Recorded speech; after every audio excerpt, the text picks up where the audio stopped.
sur VOA Afrique.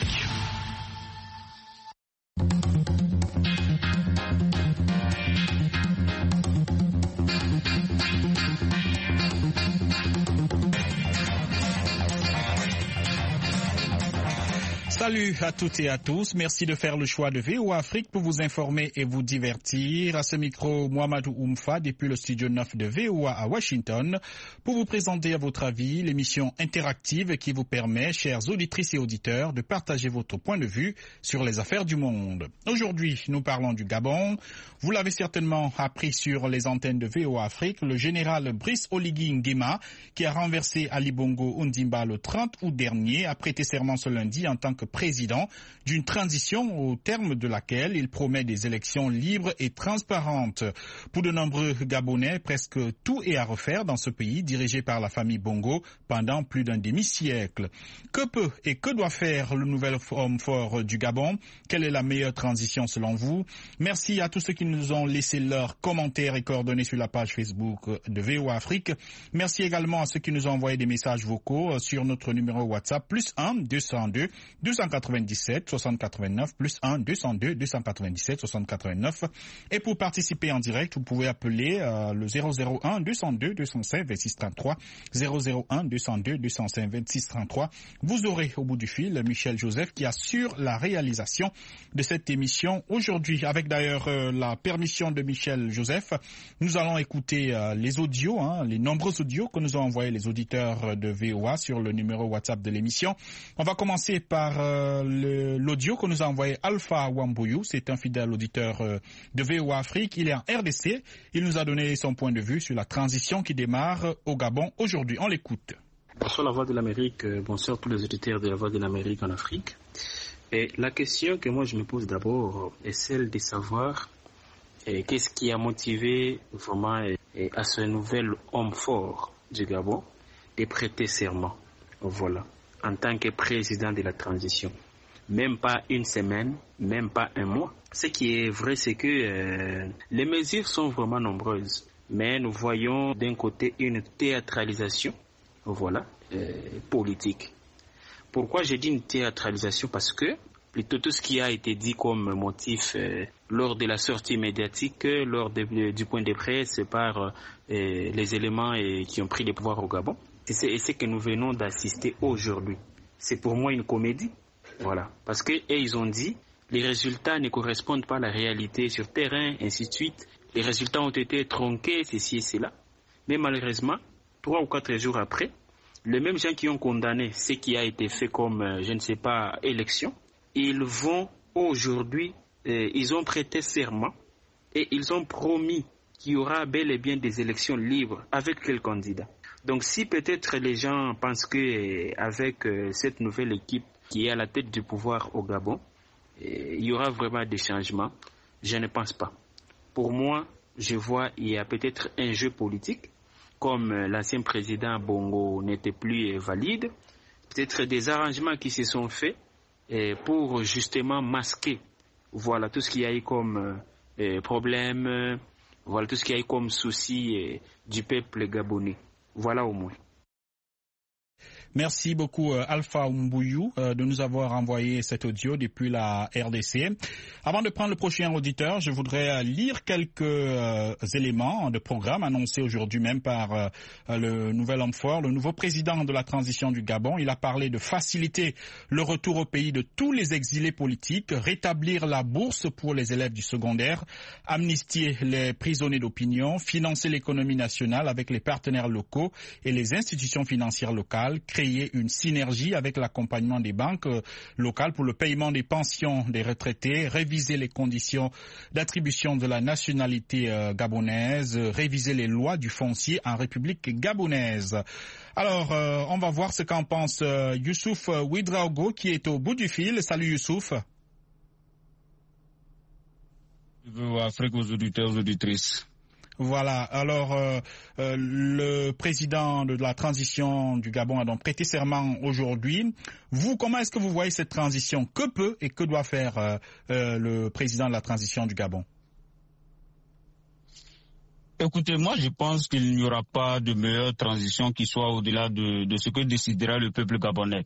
Et je note qu'une chose est que le général prenne la tête de ce qui paraît comme un ajustement de diversion. Et une autre est de situer la légitimité de cet ajustement de diversion pour moi. Et la légitimité, il faut aussi le reconnaître, de la victoire de l'opposition aux élections dont le vol a bien coûté le pouvoir, donc forcé au président Ali Bongo. Alors, ailleurs, je note que la communauté internationale, notamment manipulée par la France, dit ne pas reconnaître les militaires au pouvoir sous prétexte que le président renversé n'a pas démissionné. Cela vaut aujourd'hui au Niger ce que vivent les Nigériens. Alors, je suis curieux de savoir sur quelle base pouvons-nous reconnaître la légitimité de cette transition aux intentions, je dirais, incertaines au Gabon, alors même que le président Ali Bongo n'a ni démissionné ni même renoncé au pouvoir. Alors, sans être l'avocat donc d'un putschiste quelconque que ce soit, c'est dire toutes les incohérences qui dirigent ce monde. Alors, on ne peut pas vouloir le changement, voyez-vous, tout en caressant la révolution mentale dans le sens de la soumission aux insoumissions anciennes à l'origine des contestables. Moi, je crains que si rien n'est fait, si on y prend garde, que cette transition ne constitue finalement qu'un simple report des craintes de sueur froide et de larmes profondes à venir au Gabon. Alors, parce qu'il est difficile de croire que le général Nguema, au-delà de ses intentions, qui est un fruit de la dynastie Bongo père et fils, prendra le risque de renier sa jouissance personnelle avec tout ce que cela impliquerait, tant sur le plan national que international, pour le plaisir d'un vent de changement à qui on tente de tordre le cou. On peut espérer seulement à moyen terme qu'il prenne soin d'axer ses actions sur une profonde révision corrective du processus électoral, en vue donc d'une réorganisation des élections sur une charte, je dirais, consensuelle, libre et transparente, et qu'il laisse le soin au prochain président d'entamer à long terme les réformes que les forces vives gabonaises jugeront indispensables à la bonne marche en avant. Ça serait vraiment un véritable coup de maître encourageant. Et pour moi, les meilleures réponses aux grandes attentes se trouvent justement dans les actions et non dans les intentions. Et je préfère être surpris par l'improbabilité que de croire à un possible incertain. Merci beaucoup pour votre avis sur le sujet, sur la transition au Gabon. On va écouter un autre auditeur, Tchengue Jean, qui nous a envoyé son avis sur le numéro WhatsApp de l'émission. Il est au Togo. On l'écoute sur la situation au Gabon. Bonsoir, VOA Afrique. Pour une meilleure transition, le général Brice Nguema doit d'abord modifier la constitution et nationaliser les ressources minières et énergétiques du Gabon et rompre les relations internationales jusqu'à un certain niveau donné et donner la priorité à la population gabonaise. Et étant donné qu'il est gabonais, il connaît, il a vécu au Gabon les nécessités de la population, le besoin de la population. Je pense qu'il doit miser beaucoup plus sur la population, l'indépendance, la démocratie de la population gabonaise. Je vous remercie, Jean-Eudes Lomé, Togo. Merci beaucoup de nous avoir envoyé votre audio depuis Lomé au Togo. Alors, avant de prendre le prochain auditeur, je vais vous lire ce commentaire de Franklin qu'il a posté sur la page Facebook de VOA Afrique. Il a dit: le serment prêté par les putschistes gabonais démontre leur volonté d'assumer la responsabilité de la transition. Il doit utiliser cette légitimité pour garantir des élections transparentes et justes. J'encourage les militaires à procéder rapidement au recomptage des voix afin que le candidat de l'opposition ayant remporté les élections soient officiellement élus. Le général Oligui doit s'engager à mettre en place une transition démocratique véritable et transparente avec un délai bref et précis et garantie des élections libres et équitables en impliquant activement tous les acteurs politiques et en veillant à ce que les Gabonais aient la possibilité d'exprimer leur choix de manière démocratique. Comme M. Albert semble être le choix du peuple, il faut que tout aille dans ce sens pour ne pas aller contrairement sur le chemin non démocratique. C'était donc l'avis de Franklin qui nous a envoyé ce message sur la page Facebook de VOA Afrique. Michel Joseph me signale que nous avons Henri qui nous appelle depuis Libreville. Salut Henri. Oui, bonsoir, c'est Harris. Hein. Harris, voilà, depuis Libreville, c'est bien ça. Libreville. Voilà. Oui, exactement. Voilà, j'imagine que c'est l'euphorie à Libreville. On a vu la cérémonie de prestation de serment à la télé. Vous qui êtes sur place, comment est-ce que vous avez vécu cette journée et puis quelles sont vos attentes par rapport au nouveau président, au nouveau pouvoir gabonais? Ah oui, merci de m'offrir l'opportunité de pouvoir parler ici et de pouvoir être le témoin de l'histoire et cette histoire politique du Gabon. C'est une nouvelle page et je pense que j'ai cet honneur-là de passer sur une chaîne mondiale comme la VOA Afrique. Alors, il faut dire que c'est avec beaucoup de joie, beaucoup d'allégresse que les Gabonais ont salué l'arrivée au pouvoir donc de ces soldats, des soldats de la République. Bon, je suis un peu offusqué d'entendre certains frères des autres pays. J'ai écouté, je crois, c'est un intervenant de la RDC, bref, bon, qui parlait d'un scénario, voilà, qui a été orchestré par le pouvoir déchu. Non. Il ne faut pas voir les choses de la sorte. Vous savez, pour faire tomber tout un système vieux de plus de 50 ans, ce n'est pas un kidam, quelqu'un qui viendra d'ailleurs. Il faut dire que ce soit quelqu'un qui maîtrise le système en question, qui soit de l'intérieur, qui puisse le détruire de l'intérieur. Et donc, monsieur Oligui, donc le général Oligui, qui aujourd'hui a pris les rênes de la nation, était bien au parfum de ce qui se passait, ce qui se tramait à l'intérieur même de ce système. Vous le savez, ce qu'il a dénoncé, il a dénoncé certaines dérives qui se produisaient, mais ce n'était pas que le simple citoyen qui était victime justement de ces des comportements, des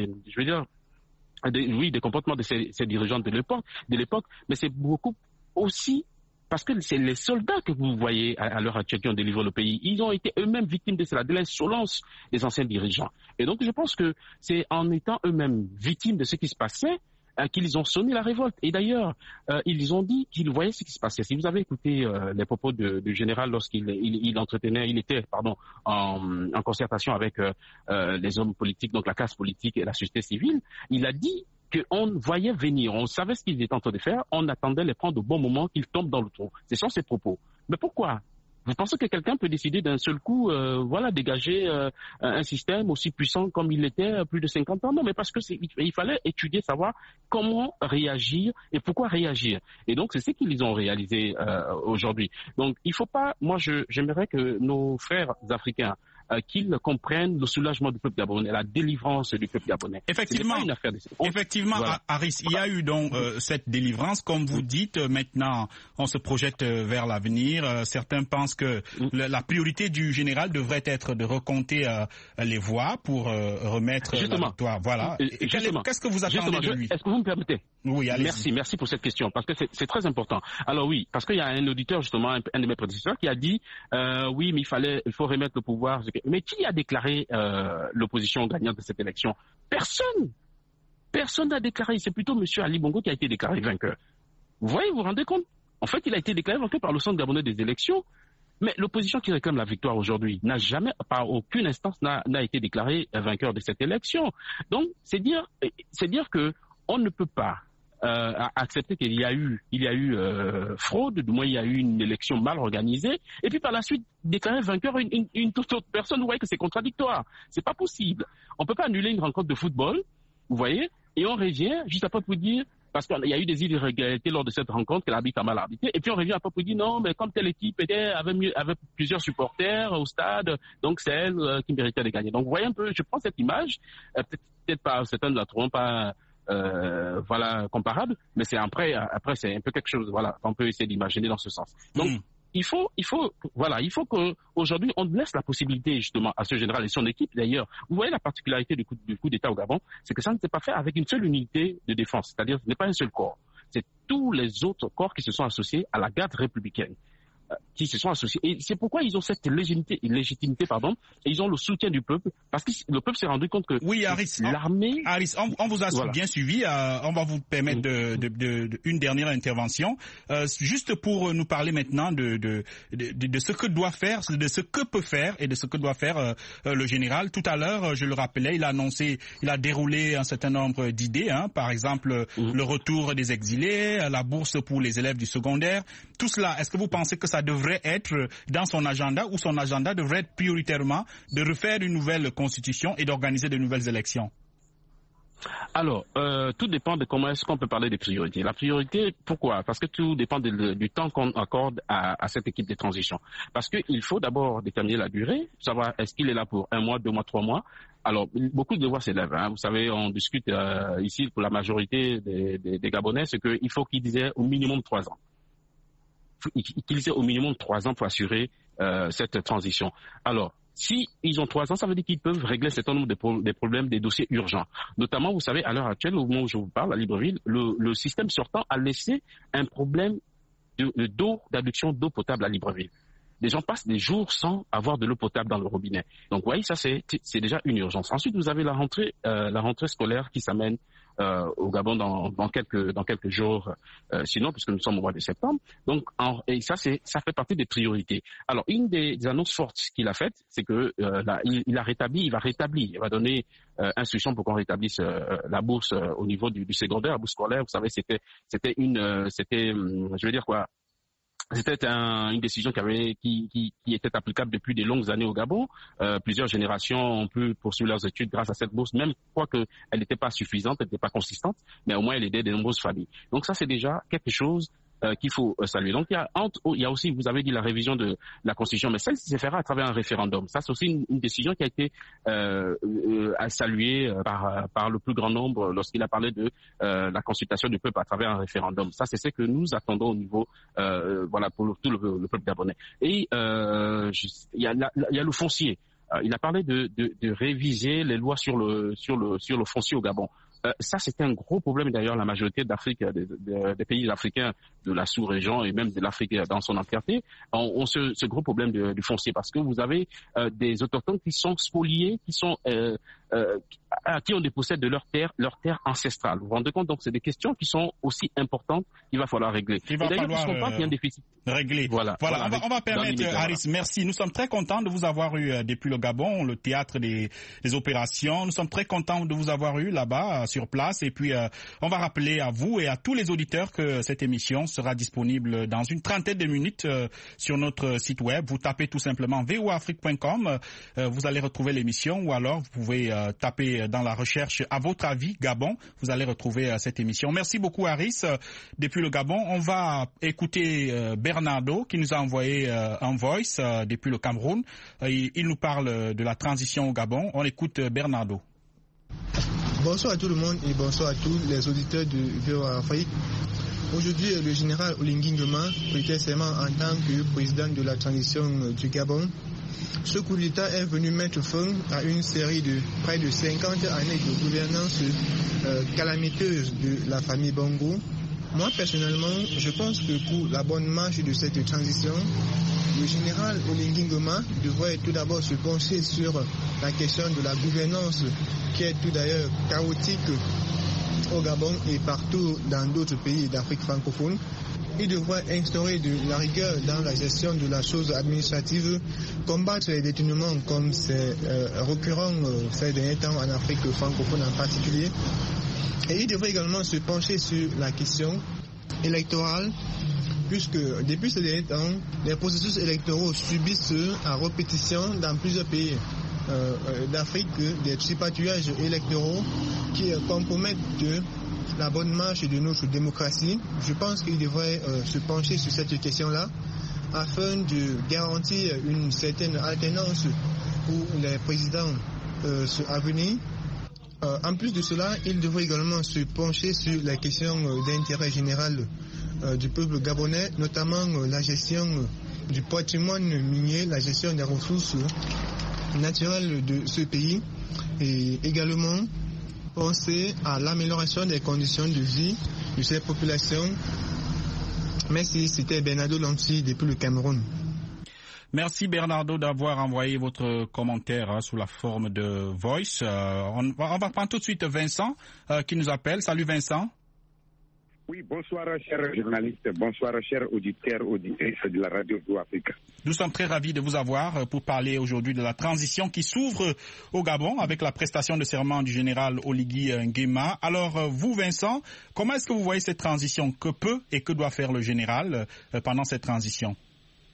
Oui, tout à fait. Le général Brice Clotaire Oligui Nguema doit rapidement prendre quelques dispositions, à savoir les dialogues que le bon nombre des militaires, c'est-à-dire des présidents ou bien des présidents de la transition fassent sur le continent. Parce que il y a environ 55 ans, la famille Bongo dirigeait les pays qui suscitent vraiment des guerres ou bien des tensions politiques, économiques, financières dans les pays. Rapidement, il doit reprendre cette disposition et à l'issue des retombées de ces dialogues que je propose pour lui, et vraiment des bonnes retombées réglant beaucoup de questions sur le pays. Rapidement, il doit donner sa durée de transition pour que les peuples et aussi la communauté internationale qui ne comprennent rien jusqu'à présent doit comprendre beaucoup de choses. Et aussi rapidement, il doit écouter les peuples, l'ensemble de tous les peuples gabonais pour que ensemble ils doivent travailler ensemble. Mais ce que moi je propose de nouveau, il faut qu'il chasse environ les étrangers, c'est-à-dire les Européens, les Occidentaux qui sont là, qui ont pioché l'économie et aussi les ressources du pays. Ils doivent normalement c'est-à-dire barrer la route pour cela et ensemble on doit gérer les pays et aussi les continents. Alors, merci bien. On a saisi votre point de vue. Merci d'avoir participé à cette émission. On écoute un autre auditeur qui nous a envoyé son voice, sur le numéro de l'émission, sur le Gabon. On l'écoute et on revient. Alphonse Bogdan, à votre avis, ce que doit faire la gente dans la transition, qui ne doit pas dépasser 2 ans, une transition qui va avoir un délai d'une année et 6 mois, un délai raisonnable. Et pendant ce temps-là, le nouvel homme fort, la gente, doit dialoguer avec l'opposition et la CENI pour qu'on mette en place une nouvelle loi électorale. Et cette nouvelle loi va éliminer tous les gens qui ont géré pendant la période de la famille Ali Bongo et mettre en place une nouvelle génération de politiciens qui n'ont pas mis la main dans la corruption pour que ces gens puissent gérer la transition. Et les personnes qui vont gérer la transition ne seront pas représentées lors des élections pour un mandat présidentiel ou pour un mandat de députation. Il faut de nouveaux hommes. Et ensuite, moi je trouve qu'il faut une loi qui va poursuivre les biens mal acquis de la famille de Bongo. Tous les biens qui ont été construits, investis à l'étranger, maisons en Grande-Bretagne et en France, doivent être saisis et mis en vente. Et l'argent qu'on doit recueillir de ces ventes doit rentrer dans la caisse de l'État. Et ensuite, je trouve qu'il faut une nouvelle constitution. Cette nouvelle constitution doit éliminer les mandats illimités. Les mandats doivent être écourtés à 2 mandats. Un mandat est renouvelable une seule fois. Donc voilà ce que j'avais à dire par rapport à cette émission. C'est Alphonse Mbouaki, à votre avis. Merci beaucoup Alphonse Mbouaki de nous avoir envoyé votre commentaire. Alors on va prendre le dernier auditeur du jour, c'est Mahamat qui nous appelle du Tchad. Salut Mahamat. Oui, bonjour. Voilà, le Gabon a un nouveau président de transition, le général Oligui Nguema, qui a prêté serment aujourd'hui. Qu'est-ce que vous attendez de lui en tant qu'Africain? Bon, on suit de très près son prestation de serment. Et je pense qu'il va mettre les choses à plat. Il va faire des institutions fortes avec je ne sais pas, 2 mandats ou 3 mandats, ou je ne sais pas, un mandat de quinquennat de 5 ans ou 7 ans. Mais ce qui est sûr, il faut des institutions fortes, il faut lutter contre l'impunité, il faut faire instaurer la justice sociale, tout ça. Donc je pense que les choses iront mieux. Et le fait de dire que chasser tous les Occidentaux et autres, ça, ce n'est pas une solution, mais il faut des partenariats gagnant-gagnant. Que ce soit les pays européens, je ne sais pas, asiatiques ou américains, il ne faut pas faire chasser tous je ne sais pas les gens, mais il faut des partenariats gagnant-gagnant, pas de l'impérialisme à l'occidental.